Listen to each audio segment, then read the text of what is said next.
Né? Meus queridos irmãos, que a paz de Jesus nos envolva hoje e sempre. É um prazer recebê-los aqui, dia 31 de dezembro, dia da virada. Estamos aqui, graças a Deus, reunidos para poder refletir um pouco sobre esses temas maravilhosos que a doutrina espírita nos traz, que nos ajudam a enfrentar as dificuldades da vida. Porque a vida, a gente não pode romantizar, né? Dizer que a vida é um mar de rosas. Não é. A vida é cheia de desafios. Lógico que esses desafios todos que a gente enfrenta, eles têm um bom propósito e vão nos levar a situações muito felizes. Mas a gente não deve imaginar que a gente está aqui na Terra encarnado a passeio, né? Estamos aqui para trabalho. E trabalho, especialmente aquele trabalho interior.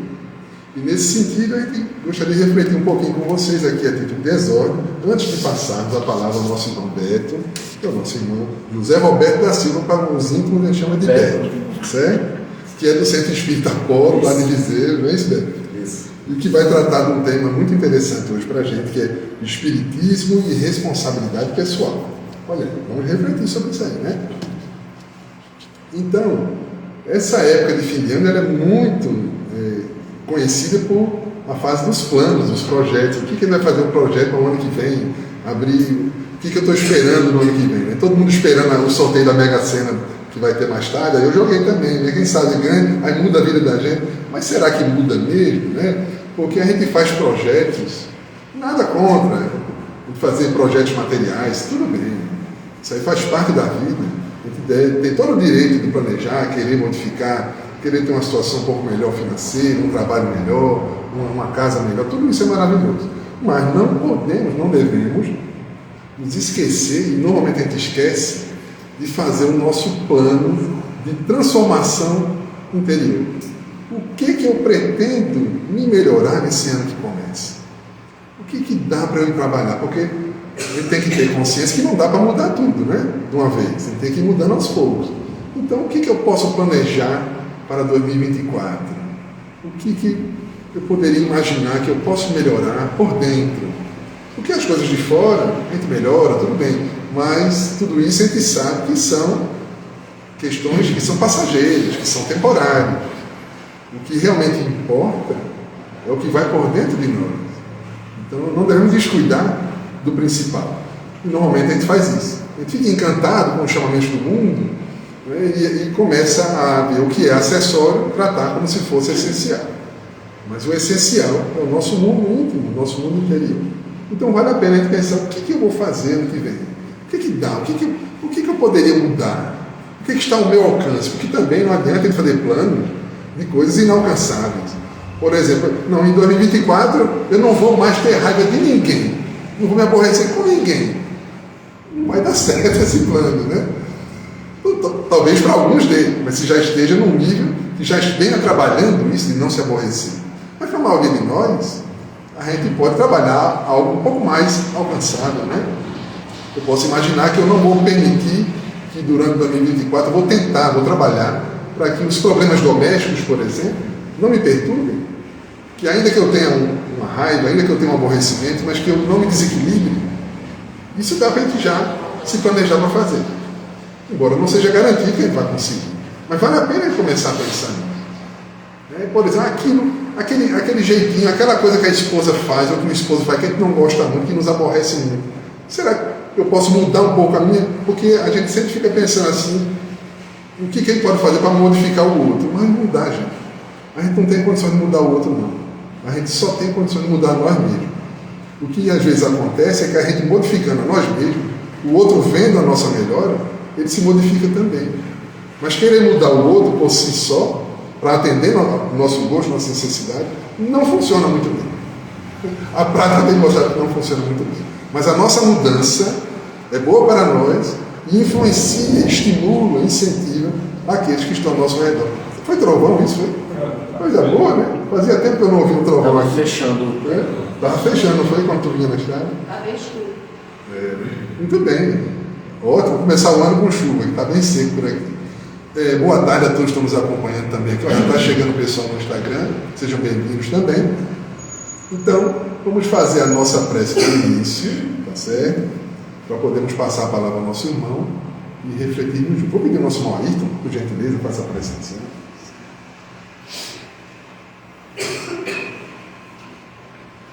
Vamos pensar em Jesus. Deus, Pai amado, te agradecemos por essa oportunidade de estarmos reunidos em Teu nome para aprender um pouco mais sobre o Evangelho, sobre o modelo de Jesus. Que Deus nos abençoe e que os Espíritos de luz iluminem o nosso palestrante, que Ele traga lições valiosas para a nossa evolução. Que agradecemos, Senhor, por esse ano de trabalho. Que assim seja. E sendo assim, meus irmãos, damos por iniciado o nosso trabalho. Vamos passar a palavra então ao nosso irmão Beto, com o tema Espiritismo e Responsabilidade Pessoal. Obrigado. Posso colocar?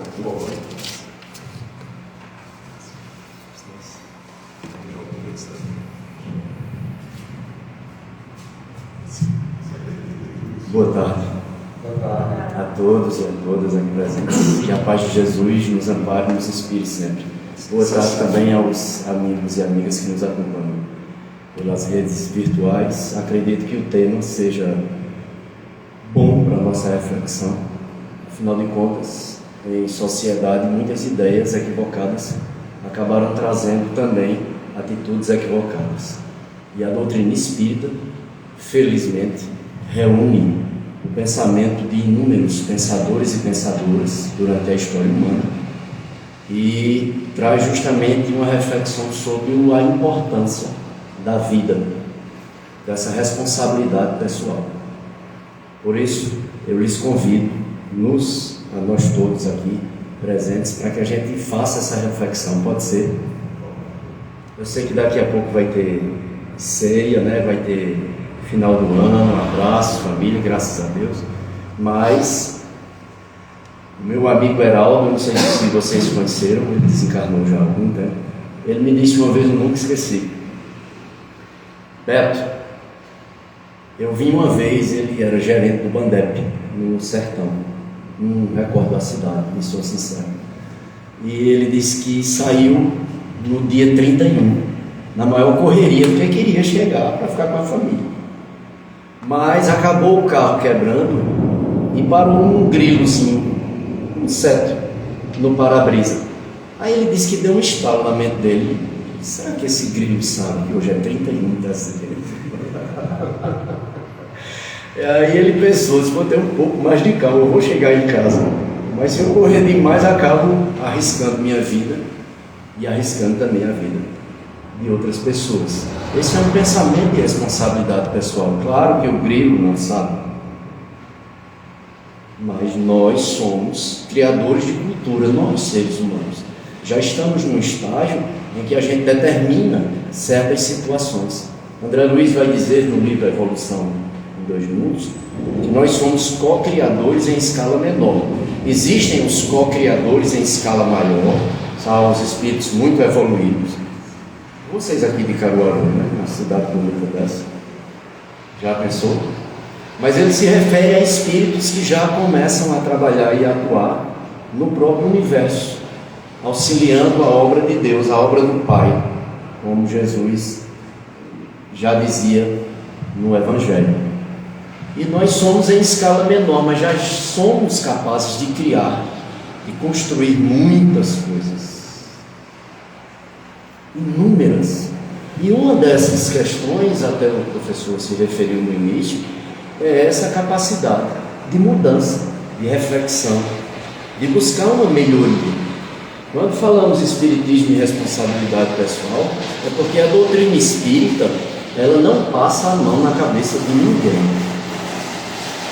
Ela nos ajuda a buscar a reflexão de onde estamos errando, se equivocando, onde estamos também acertando, porque já temos muitas qualidades, apesar de ainda trazermos algumas imperfeições para serem melhoradas. Por isso estamos aqui nesse planeta, por isso estamos na família que estamos, na cidade que estamos. Chico Xavier é muito claro, aliás, amando na psicografia de Chico, a reencarnação não erra de endereço não, Porque às vezes o carteiro, o trabalhador dos Correios, pode errar o endereço, não pode? Na encarnação não. A minha família só pode ter vindo no lugar errado, não é possível. Essa mulher, esse esposo, porque na maioria das vezes a gente desenvolveu uma certa educação equivocada e o inferno são os outros. Mas na realidade, se a gente analisasse muitas vezes, o inferno somos nós. A partir da atitude de não compreender o outro, de não buscar uma mudança, de não buscar uma compreensão das outras pessoas. Por isso a doutrina espírita é essa doutrina de responsabilidade pessoal, em que você é o construtor do seu destino, do seu caminho. Nós já somos espíritos que começamos a decidir o nosso próprio destino, pelas escolhas que fazemos, pelo que pensamos, falamos e agimos. Mas a humanidade criou muitas ideias em sociedade que acabou levando a gente a ficar muito mais reclamando dos outros, do tempo, da vida, de Deus, dos políticos, dos pais, do que de olhar para nós mesmos. A doutrina espírita pede para que a gente faça uma análise consciencial. Santo Agostinho, lá no Livro dos Espíritos, vai responder a Allan Kardec. Todos os dias eu parava para analisar como foi o meu dia. Eu digo que amo Deus, mas às vezes eu ajo como se não o amasse. Ou Deus é só aqui quando a gente chega abraçando todo mundo, ou na igreja ou no templo religioso que a gente frequenta. Frederico Nietzsche, filósofo, século XIX, foi dizer, e o criticaram bastante: Deus está morto, mas não sou eu que digo, é um louco que diz isso. Por que não compreenderam? Ele não estava afirmando que Deus havia morrido. Ele estava dizendo: eu vivo em uma sociedade que diz que acredita em Deus, mas vive como se não acreditasse. Por isso Deus está morto. Não era um sentido literal, era uma análise social. Na hora que chega uma pessoa toda arrumada, às vezes é muito mais bem tratada, eu estou me referindo a nenhum de nós aqui, obviamente, do que quando chega uma pessoa maltrapilha.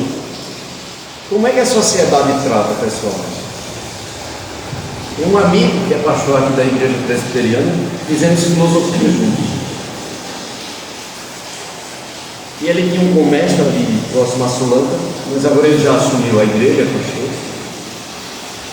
E ele disse: Beto, eu saí um domingo para comprar um carro, porque era uma necessidade lá do comércio. Um carro militar. Fomos eu e meu filho. E eu fui só de chinelo havaiana e calção, com camisa regata, estava muito calor. Chegamos, eu deixei o carro distante, porque não tinha onde estacionar, e fui andando. Chega na concessionária, nem olharam para mim, velho. Eu disse: eu quero comprar um carro. O rapaz disse: espera ali. Eu disse: mas rapaz, só porque eu estou de chinelo havaiano. Vejam o olhar social, como ainda é pobre para muitos de nós na sociedade. Ele foi em casa, botou a melhor paletó que ele tinha da igreja, voltou, disse: o senhor aceita um cafezinho? Mas não é triste?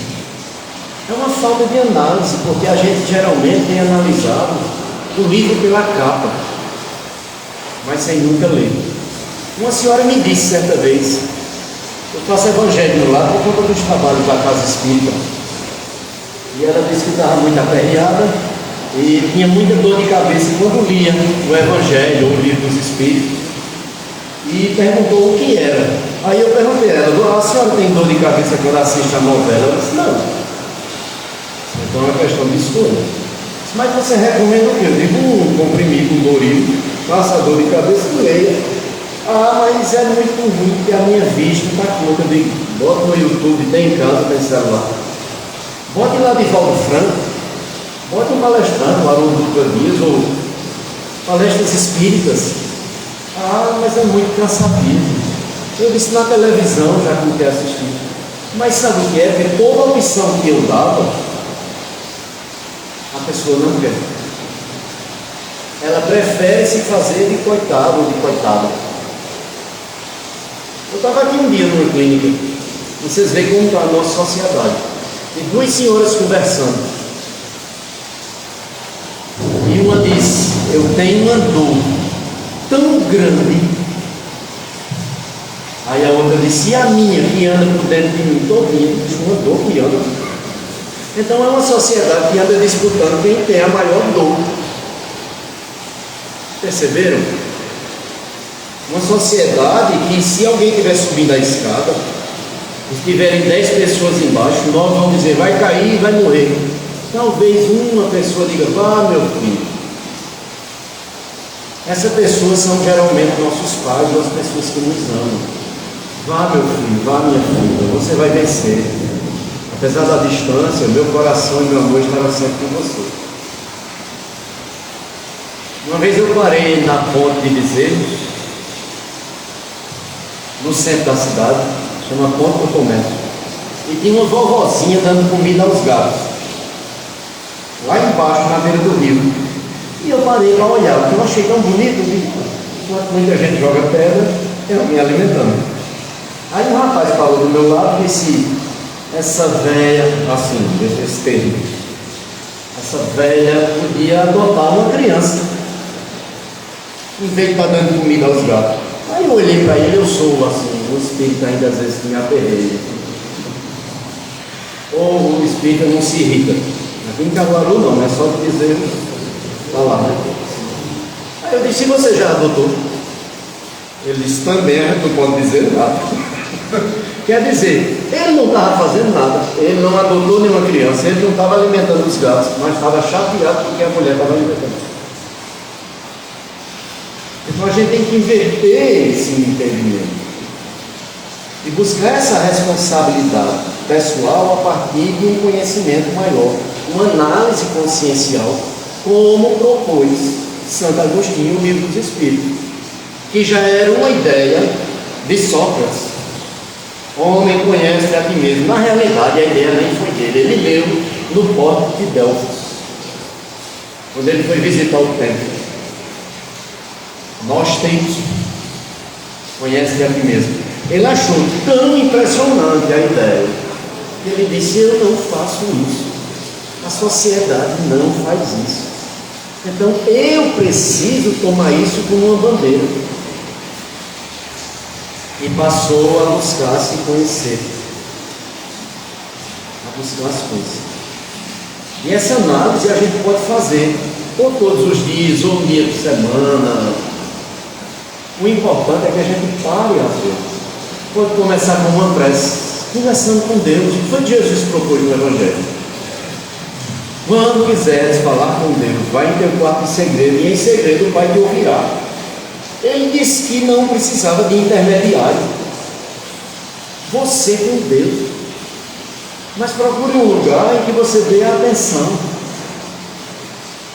Se quiser chorar, chora. Alivia o coração. Outras ideias que vieram. O homem não chorar, meu Deus. As pessoas mais fortes que eu conheci foram todas mulheres.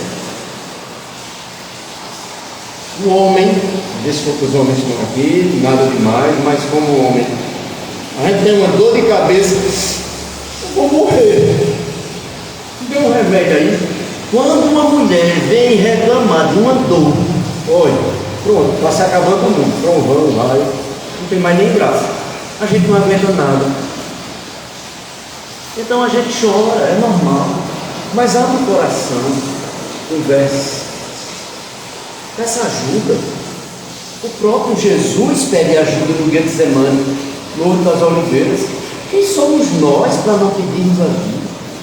Para não parar um tempinho? Meu Pai, chame o que você quiser, do jeito que você achar melhor. O que vale é o sentimento e a vontade. É melhor você dizer: meu Deus, me abençoe hoje, alguns segundos, mas com sinceridade, do que passar 3 horas Pai nosso que estás no céu, eita, o feijão vai queimar, santificado seja o vosso nome, que eu tenho que pagar a conta. Venha a nós o vosso reino. Menino, sai daí. Não dá atenção no mundo. Antes de ser espírita, eu era católico. Acompanhava muito meu pai. E tem um período na Igreja Católica que tem as confissões. Se não me engano, é na Semana Santa. Eu não recordo, sinceramente. Mas meu pai, muito católico, você vai se confessar. Dizer o quê? Estava adolescente, né? Com 16 anos. Todo mundo tem erro. Você vai. Aí cheguei lá, disse o que fiz, que tinha brigado na escola. O padre disse: vou passar a penitência, viu? Você vai rezar todo dia 50 Pai Nosso, 50 Ave Maria. E eu namorava com uma menina a uma certa distância da minha casa, em Viseu. Então eu deixava para ir rezando. Veja aqui, como é conveniente, né? No caminho é muito longe, eu vou rezando. Eu nunca terminei. Pai nosso que está no céu. Oi, Beto, pô, eu podia estar no plano. Eu estava em 10, em 11. Então a prece, a conversa com Deus, a gente tem que dar atenção. Atenção.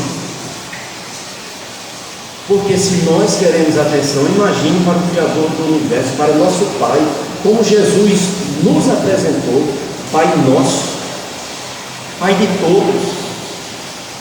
Por que não dar atenção ao nosso Criador?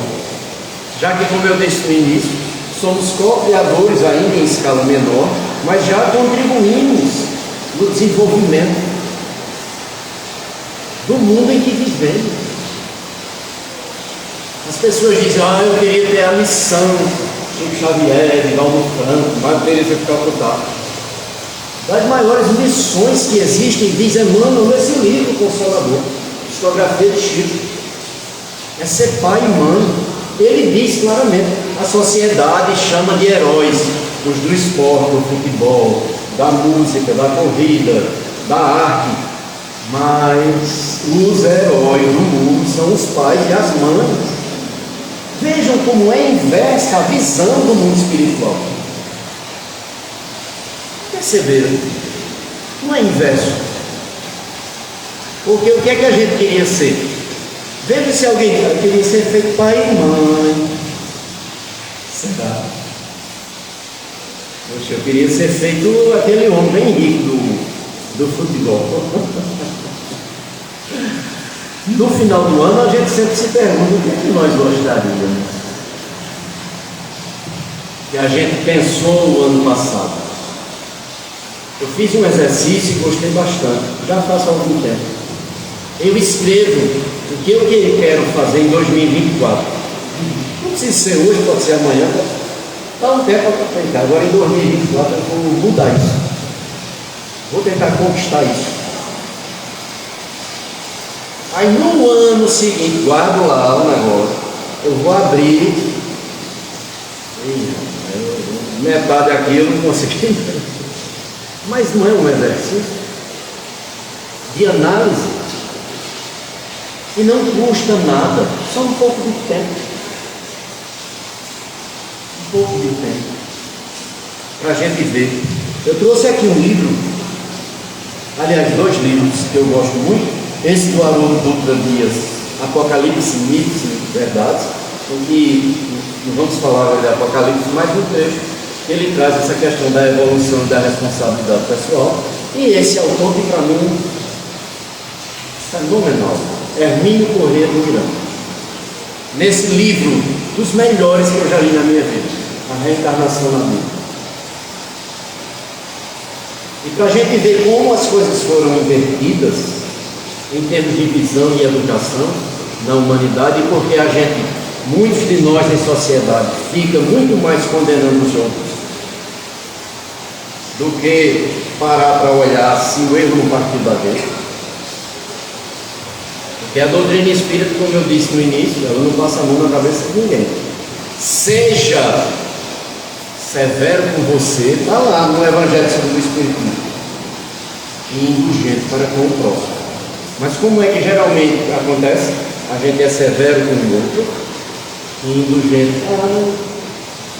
Uma vez a gente estava, antes de uma campanha do Rio, chega um domingo de manhã, aí começou uma fofoquinha. Vocês aqui de Caruaru já passaram, superaram isso, né?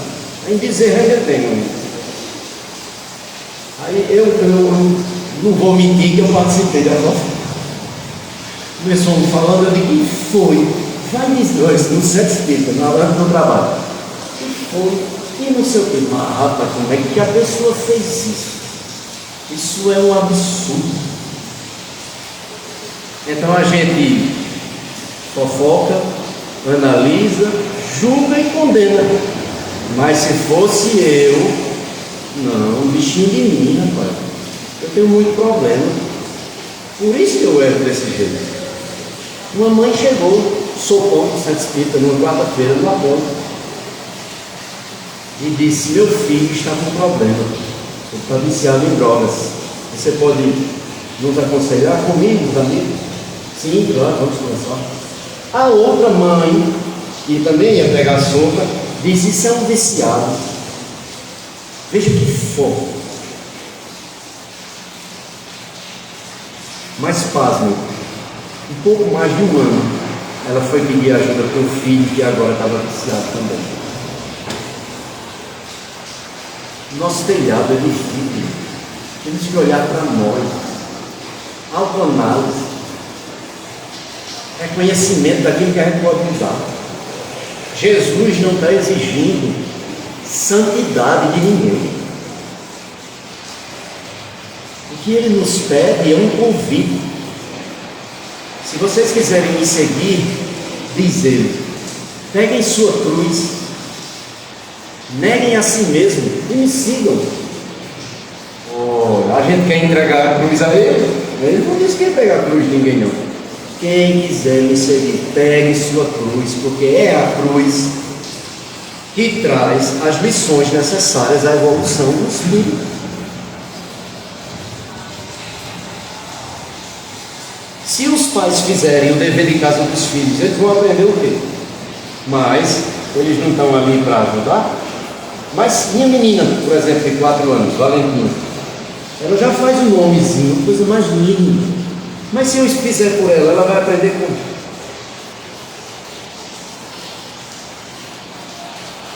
É isso que a gente precisa ter em mente. Por isso, nesses 2 livros, eles trazem algumas orientações baseadas na codificação, especialmente no Livro dos Espíritos, e em outros trechos do Antigo e do Novo Testamento. Por que essa ideia muitas vezes foi equivocada? Porque se interpretou muito tempo, especialmente porque a gente tem uma influência muito grande judaica, grego e romano, obviamente, em diversas áreas, mas no campo da religião a influência judaica foi muito forte. Muito forte. E está lá no livro de Ezequiel, no Antigo Testamento, a Primeira Aliança, em que ele vai recriminar a ideia que surgiu entre os hebreus naquele período, de que os filhos pagavam pelos pais. Aí vejam a frase que ele usa: quem comer uvas verdes, serão seus dentes que vão se estragar, não será o outro. O professor disse no início, eu não posso viver a vida dos outros. Eu não posso mudar os outros. Posso dar um apoio, uma vida. Só posso mudar a mim mesmo. Por isso Jesus não impõe, ele expõe. Você segue se quiser. É nesse sentido. Por isso o profeta Ezequiel foi dizer, Deus disse, quem comer uvas verdes, será esse que terá os dentes estragados. Porque a uva muito verde ela estraga o esmalte dos dentes. Mas qual era a ideia? Não, e é até muito cômodo, né? Eu faço um monte de bobagem, aí quem vai pagar são minhas 2 filhas, Valentina e Isabel. Não é bom?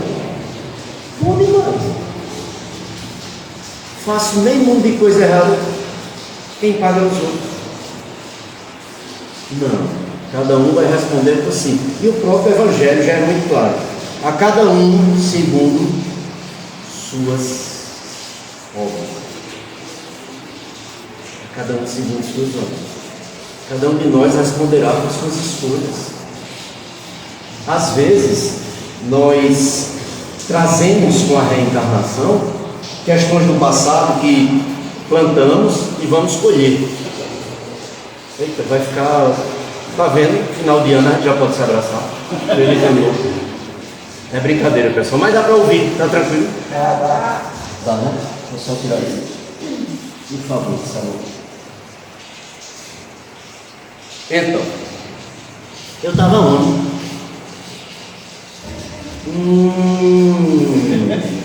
Eu estava onde, pessoal?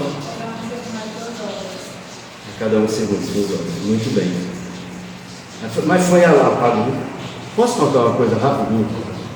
Fui falar em vertentes há alguns anos atrás. Sabe, em vertentes ali depois de Toritama, entrar à direita? Não é vertentes do Lério, perto de Surubim, é vertentes primeiro. E o tema era a morte. Era uma noite. Fomos eu e meu amigo Seu Jarbas, que é o fundador do Centro Espírita Apolo.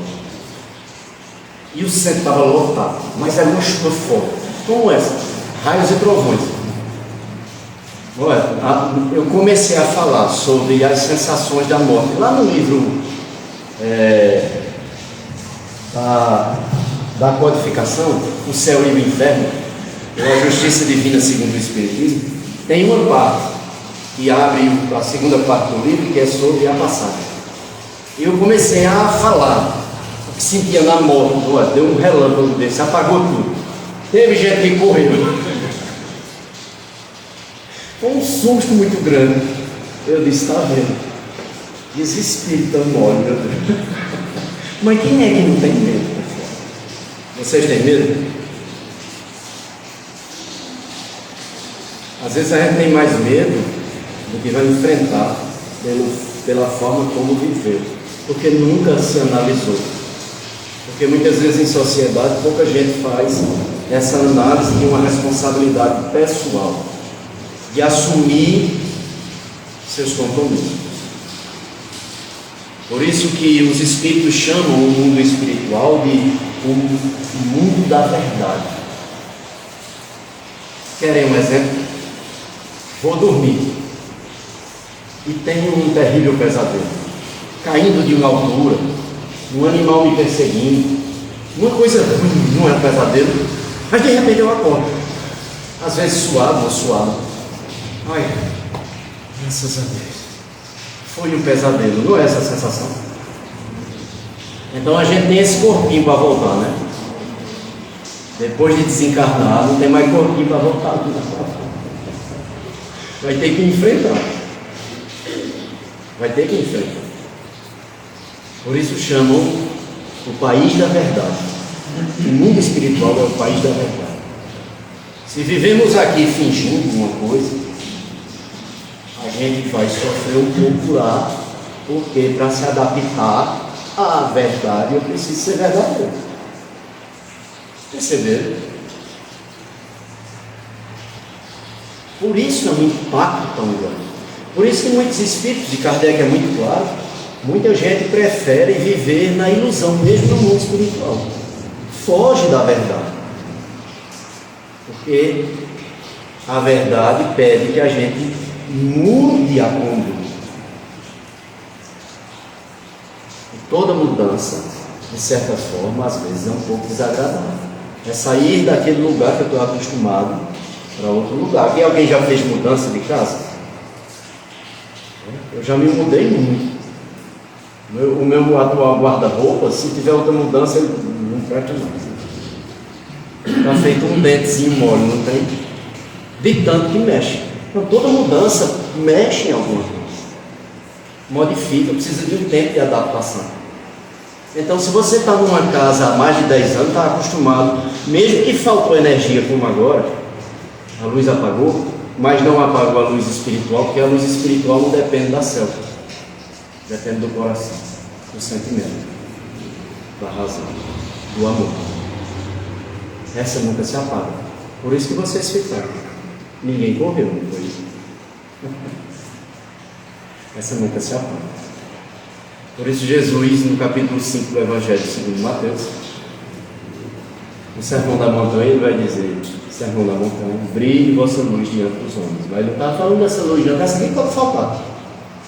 Está falando da luz espiritual, que é conquista individual, responsabilidade pessoal, assumir seus compromissos. Está tranquilo, pessoal, até aqui? Vocês estão olhando para mim tão sérios que eu estou com medo. Tranquilo. Por favor. Está dando para a gente? Pode conseguir? Deixa eu ver a outra. Vixe, passa ligeiro. Então, nesse livro, posso passar aqui para o livro, trecho do Haroldo Dutra Dias, o livro Apocalipse, Mitos e Verdades. Ele tem um trecho, porque antes dele discutir o Apocalipse, certo? Que é bem interessante, eu li muitas vezes a Bíblia, porque eu lia com meu pai, desde adolescente. Gostei muito do livro, mas esse é um assunto para outro momento, ok? Voltamos à responsabilidade pessoal. Então, antes dele discutir o Apocalipse, ele diz: para compreender o Apocalipse é preciso a chave da doutrina espírita. Quem é que já dizia isso muitas vezes na codificação? Allan Kardec. A doutrina espírita tem a chave necessária para o entendimento do Evangelho, porque muitas interpretações foram falseadas, às vezes por ignorância, às vezes por querer dominar as massas. É uma realidade histórica. E não estou aqui julgando ninguém, nem nenhuma religião, até porque eu já posso ter feito isso antes em outras encarnações. Então eu estaria julgando a mim mesmo, na realidade. Aí ele tem um trecho chamado Evolução, em que ele traz pontos de O Livro dos Espíritos. Podemos dar uma olhada? Eu vou ler um pouquinho e a gente vai comentando. Pode ser? Isso aqui é animação, todo mundo falando ao mesmo tempo. Só uma pausa um pouco de ar.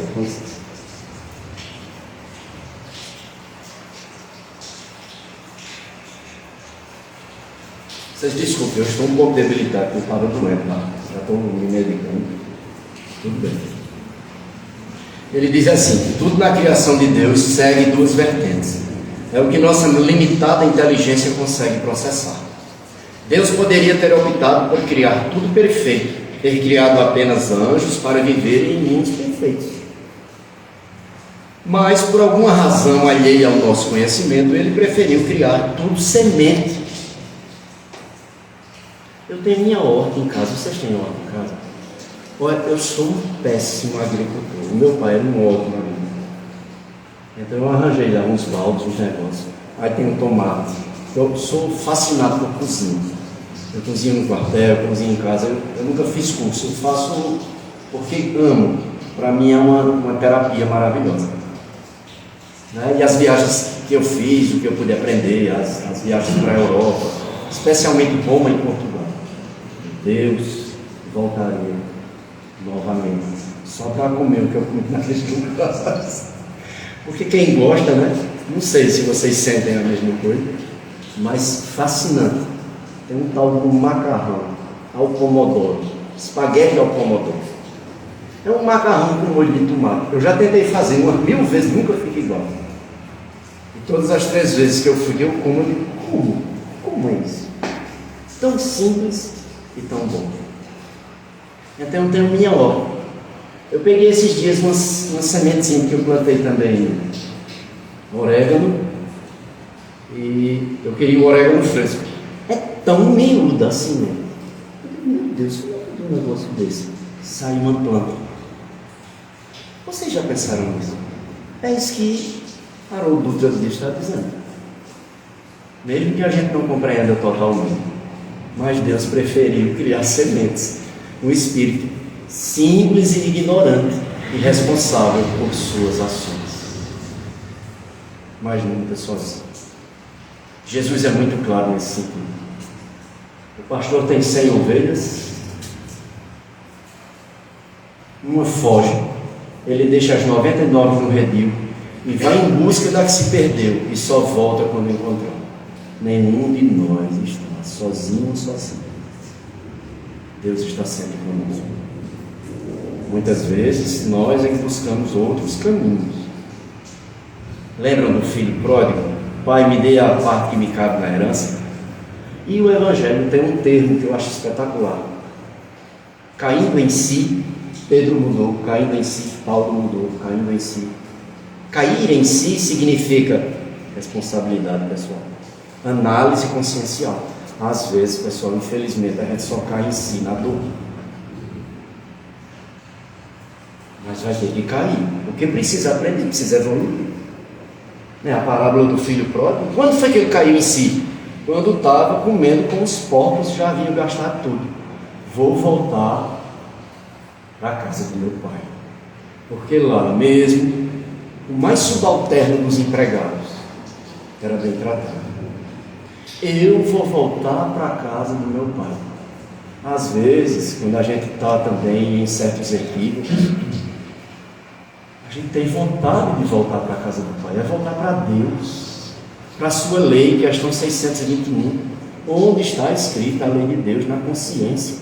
Conhecimento é uma coisa, consciência é outra. Consciência é a atitude. Conhecimento leva à consciência, mas já não é. Porque eu posso saber e continuar fazendo errado. Nada contra aqui quem fuma, é só um exemplo, tá? Ou um exemplo melhor, pego meu carro e a BR tem as placas 100 por hora, 80 por hora, aí eu boto 200. Eu sei que não deveria colocar. Conhecimento. A consciência é não, eu vou seguir a lei. Perceberam? Perceberam? Que animação. Hoje é 31, pessoal. Já tem ceia, vamos ver os familiares, né? Brincadeira. Então, é essa necessidade que temos de fazer esse conhecimento, esse saber, esse estudo, essa educação, virar consciência, ou seja, a atitude real, a atitude prática. Os Espíritos trazem o ensinamento que é como uma luz, uma teoria, mas a gente precisa colocar essa luz em prática no nosso caminhar. Eu vou conseguir fazer isso imediatamente? Não, claro que não. Como a semente leva tempo. A semente precisa de água, de sol, de proteção, de cuidado, de poda. A gente também precisa de muita coisa, mas a mais importante é o amor de Deus. Não pode fugir disso. Ficou claro? E bom. Ele continuou. Por conseguinte, crescimento e desenvolvimento são por nossa conta e risco. Somos, como foi que eu disse no início, criadores de nosso destino.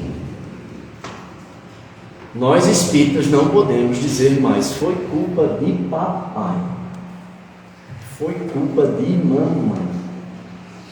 Vocês já leram Memórias de um Suicida? Psicografia de Ivone do Amaral Pereira, uma médium, uma criatura extraordinária. Eu acho que um dos melhores livros que eu li na minha vida. E eu já li muito livro. Não é me gabando não, pessoal, por favor. É porque eu gosto muito de ler. Eu tenho muito livro em casa. Extraordinário. Sabe o que é que acontece no mundo espiritual? Com o autor, o espírito que psicografou Memórias de um Suicida. Sabem ou não? Não. Vou dizer, viu? Não é um pouquinho de spoiler, mas leiam o livro, por favor. Levam para a sala, colocam um telão como uma tela de cinema e a terapia. Você vai ver o que você fez na última existência. Pessoal. Eu não fiz isso não. Espera aí, esse menino, volta aqui a fita. É você. Olha, é um impacto tão forte que eles passam mal. Lembram daquilo que eu estava dizendo que nossa sociedade às vezes inverte?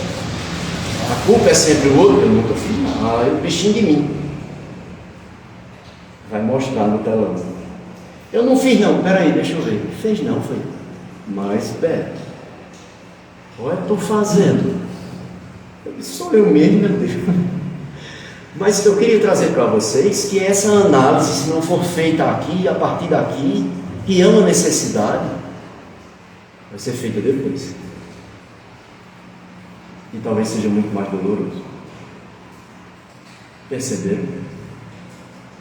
Ele reclamava porque ele dá um tiro na cabeça.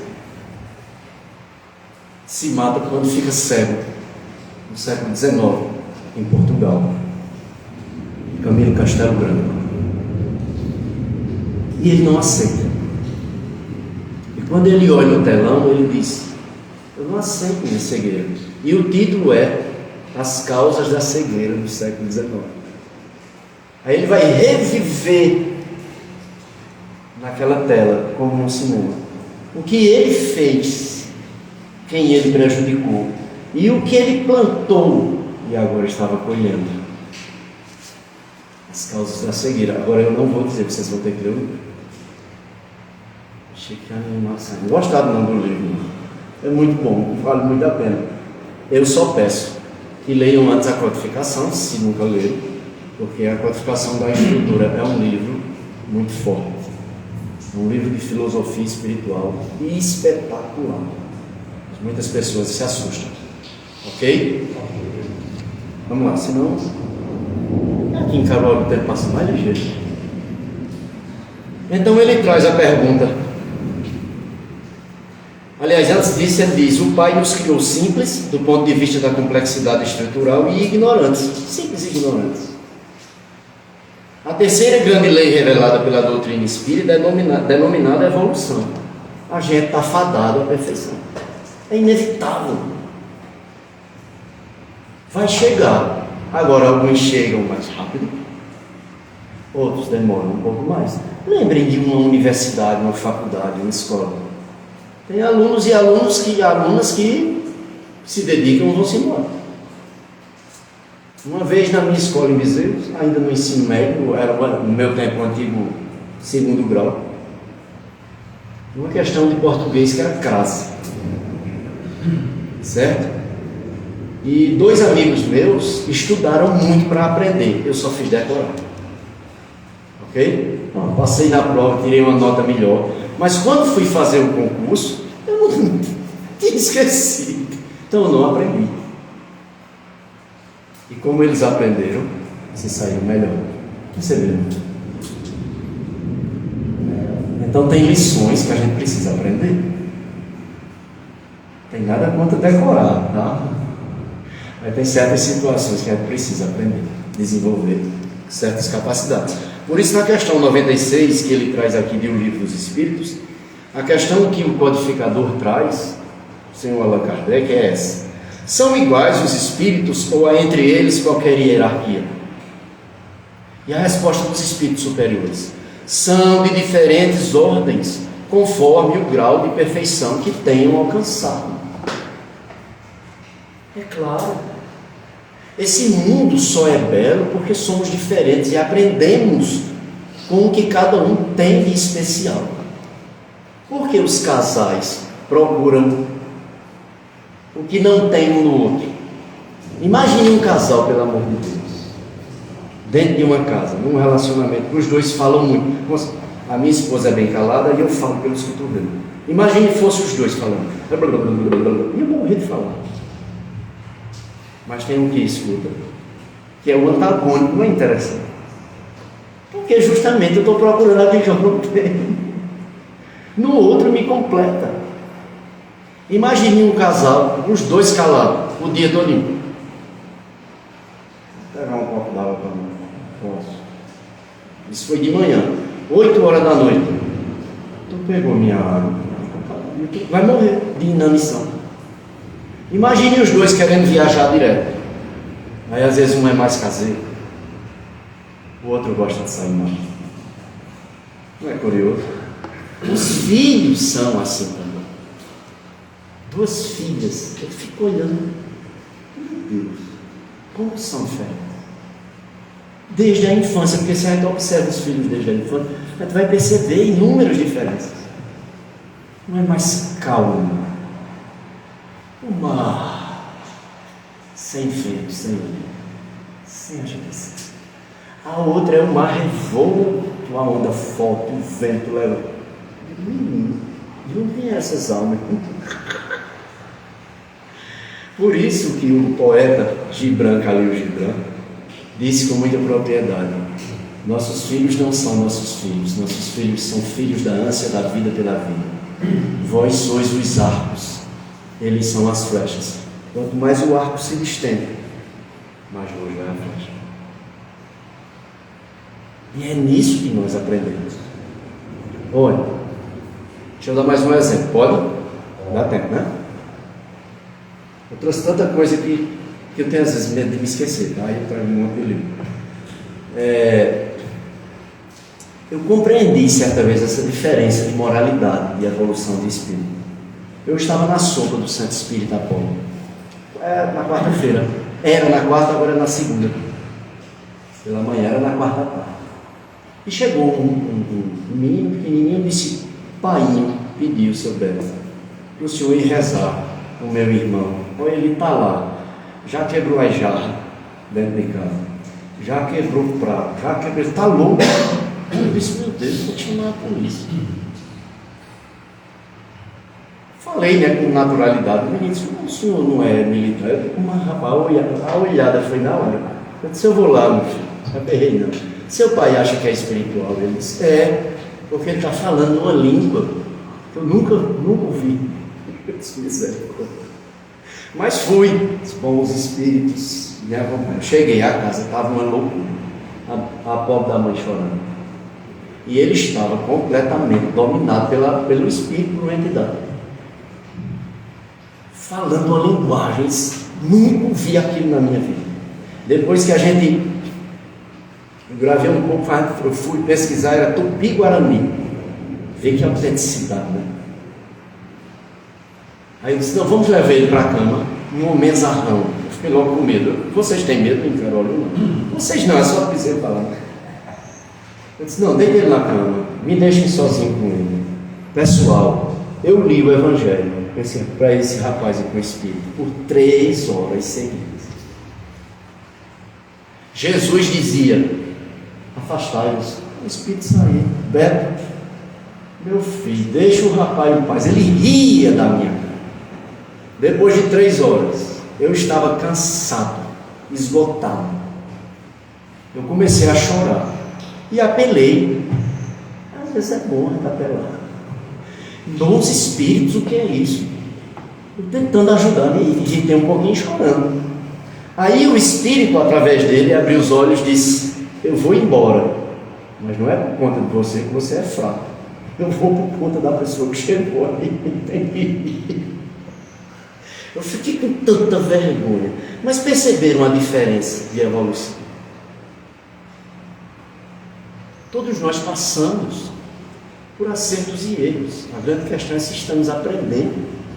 Por isso, os espíritos respondem a Kardec: são de diferentes ordens, conforme o grau de perfeição. Na questão 114, o codificador pergunta o seguinte: os espíritos são bons ou maus por natureza, ou são eles mesmos que se melhoram? Oh, meu Deus, isso é que pergunta. Analisem, porque muita gente diz que Deus fez. Como é o ditado? Pau que nasce torto, morre torto. É uma coisa dessa, né? Desculpe se eu disse errado. É isso, mais ou menos isso. Então eu tinha uma familiar, uma moça, que era esse pau torcido. Uma loucura, um inferno. Mas enfim, eu estava no centro espírita, reunião mediúnica. No final, um espírito amigo, através do médico: se vocês querem fazer alguma pergunta, eu disse: meu irmão, eu estou com uma familiar, um problema tão grande. O senhor pode ajudar? Ele disse: eu tenho a solução. Oh, me deu uma alegria. Eu disse: diga, o que o senhor disser eu faço. Ele disse: ame. Não é porque a gente espera que os espíritos resolvam os problemas. Se vocês não estão amando, vocês só ficam acusando. Mas vai ser uma pessoa gigantesca na família. Hoje é uma pessoa. Eu não sei como é uma mudança dessa. Então o mal é temporário. São muitas vezes fruto das escolhas do espírito. Mas esses frutos, mesmo sendo dolorosos, serão um aprendizado riquíssimo. Sei que não é bom passar, porque quem tem um espinho na mão quer tirar, né? Não vai deixar. Ô dor abençoada. Olha, quando eu entrei na doutrina espírita, eu li os livros e dizia: meu Deus, me dê dor. Mas isso aqui é umas ideias que me dá dor. Porque às vezes a gente se equivoca. Não, me dê força. O que é que Santo Agostinho diz no Evangelho segundo o Espiritismo? Peça força, peça coragem, peça fé, peça luz, e os Espíritos virão em vossa ajuda. Não façam feito as amigas que estavam no consultório: minha dor é grande, a minha é maior ainda. Só fala de dor. Essa luz. Por isso, essa pergunta é tão importante. Os espíritos são bons ou maus por natureza, ou são eles mesmos que se melhoram? Resposta dos espíritos superiores: são os próprios espíritos que se melhoram e, melhorando-se, passam de uma ordem inferior para outra mais elevada. Sem privilégio, cada um evolui de acordo com seu esforço, com sua dedicação ao progresso próprio. Aí a velha ideia que eu citei antes, da faculdade, da escola, tá? As diversas etapas em que cada um vai se esforçando. E os que se esforçam mais, obviamente, galgam um pouco antes melhores situações. Ficou claro, pessoal? Tá, ainda tem um tempinho, né? Só para concluir aqui, por favor. Haverá espíritos que se conservem eternamente nas ordens inferiores? Pergunta Kardec na questão 116. Não. Todos se tornarão perfeitos. Livro dos Espíritos. Então, aquela criatura, às vezes terrível, vai ser santo ou santa no dia. Mas vai depender do esforço. Por que vocês acham que na parte da amor, caridade e justiça e o livro dos Espíritos, nas leis morais, já leram? Lei de justiça, amor e caridade, assim. As últimas duas perguntas é sobre o amor de mãe. Já leram?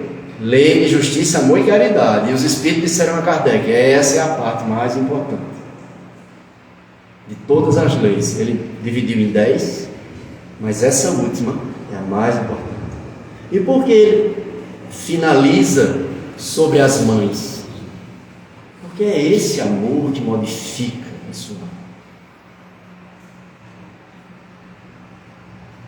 Nós somos espíritos que vamos vivenciar corpos masculinos, corpos femininos. Eu tenho um amigo no bombeiro que é bem machão, né? Ele não admite. Conversando uma vez, eu digo: tu vai vir mulher, homem, relaxa. Ele ficou meio irritado. Mas todos vamos passar pelas mais diversas experiências. Imagine o planeta Terra, que não oferece tu nascer na África, na Ásia, na Rússia, na Europa, nos Estados Unidos,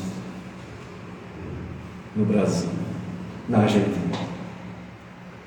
Língua diferente, cultura diferente, comida diferente, jeito diferente. Só esse planeta já oferece um monte de coisa. Se você nasce na Groenlândia, eu assisti um dia desse no Discovery, a pessoa tem que tomar muito leite de foca, porque o frio é insuportável às vezes, e a pessoa tem que ser gordinha, rechonchuda. Aqui não é, tem que ser tudo magro. Mas lá o gordinho é que é bonito. Perceberam? Por quanta coisa o espírito não passa? Nascer na África Central, na África Subsaariana, os desafios que esse espírito não vai enfrentar. Nascer em um país que não dá nenhuma liberdade, que você tem que ser subserviente, se for mulher, ao esposo. Vejam as situações que o planeta traz. Só o planeta Terra, não vamos nem falar do universo. É muita coisa. Uma vez Chico Xavier pediu: Emmanuel, para olhar um pouquinho o universo. A mim sempre fascinou essa questão do universo. Eu gosto muito de estudar a respeito. E Emmanuel disse, se concentre, que eu vou lhe mostrar um pouco. Então, ele saiu mostrando como se fosse numa televisão, uma tela de cinema. O sistema solar saindo da Terra. A Via Láctea. As outras galáxias.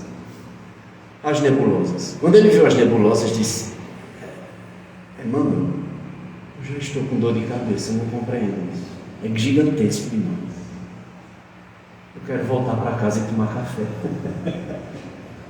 Então vamos procurar compreender aquilo que nos é acessível agora. E o que nos é acessível, que é o grande modo da nossa conversa, já chegamos no nosso limite, é essa mudança para melhor. Mudança de atitude, responsabilidade pessoal, análise de nossas próprias ações. Aí, finalizando,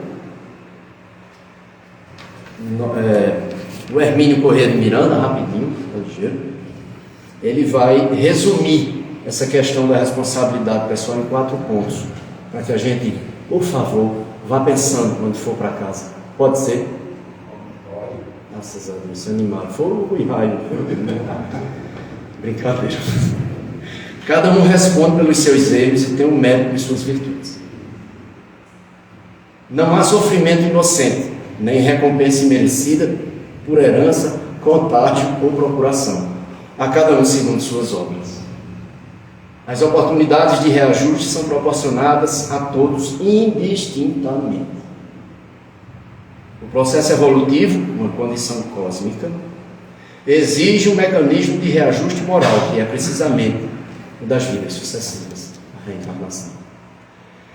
Confiemos em Deus, peçamos a Jesus. Se os dias estiverem mais difíceis, às vezes estão, vamos pedir a Deus. Se a gente não conseguir pedir, procuremos alguém que nos oriente, que nos ajude, mas não vamos tentar agir de forma deslocada para depois nos arrependermos. É o que pedimos a todos vocês aqui presentes e aos amigos e amigas na área virtual. Muito obrigado pela atenção de vocês. Que Jesus nos abençoe hoje e sempre. Um feliz ano novo. E que nossas metas se realizem com fé em Deus e esforço nosso. Muita paz, muito obrigado. Vou pegar. Muito bem, meus irmãos. Então, tivemos uma aula sobre responsabilidade pessoal. Nossa irmã explanou muito bem, de maneira bem acessível, compreensível. Né? Então, acho que temos aí um bom material para a gente virar o olho pensando, né? E isso é importante, porque a doutrina espírita nos proporciona isso, essa oportunidade de refletir sobre nossa vida, especialmente sobre nós mesmos. Então, alguns avisos, né? Quem quiser tomar o passe, aguarda um pouco sentado, que daqui a pouco a gente começa, vai chamar. Quem quiser também colocar os nomes para vibração, o livro ali fora, o nosso irmão Tarcísio depois qualquer coisa orienta. E também avisar que no mês de janeiro, agora nós teremos um recesso aqui, será o mês inteiro, tá? Só teremos as atividades de assistência, né? Especialmente de vibração e uma outra atividade de planejamento.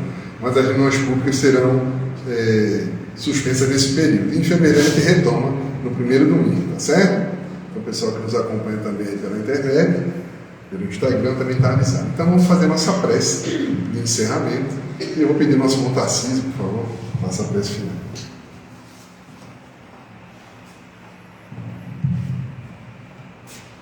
Meu amigo Beto, só para dizer que aqui o tempo passa rápido, né? Por causa da palestra que é boa demais. Bondade. Aí quando a palestra é boa, muito obrigado. O tempo passa. Mas é bondade, senhor. E agradecer a Deus. Chegamos ao final de mais um ano.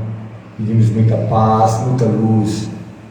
Nos ilumine. Possamos com essa palestra fazer uma reflexão do ano que vai iniciar. E eu ouvi uma música esses dias, e é Jorge Mateus.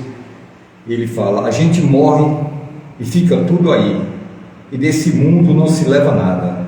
Quem planta amor vai colher bem. Diga eu te amo para alguém. Então possamos nesse ano que está iniciando dizer te amo para alguém. É importante estarmos em paz com o nosso espírito, com a nossa evolução. Que Jesus nos abençoe, nos proteja. Agradecemos ao nosso irmão Beto por nos proporcionar essa tranquilidade no dia de hoje, que possamos fazer essa reflexão. Muita paz, muita luz, porque o Senhor é o nosso pastor e não nos faltará. Assim seja. Sendo assim, damos por concluída essa primeira parte dos nossos trabalhos. Um abraço para todos que nos acompanharam e possamos todos retornar a nossos lares em paz. Assim seja.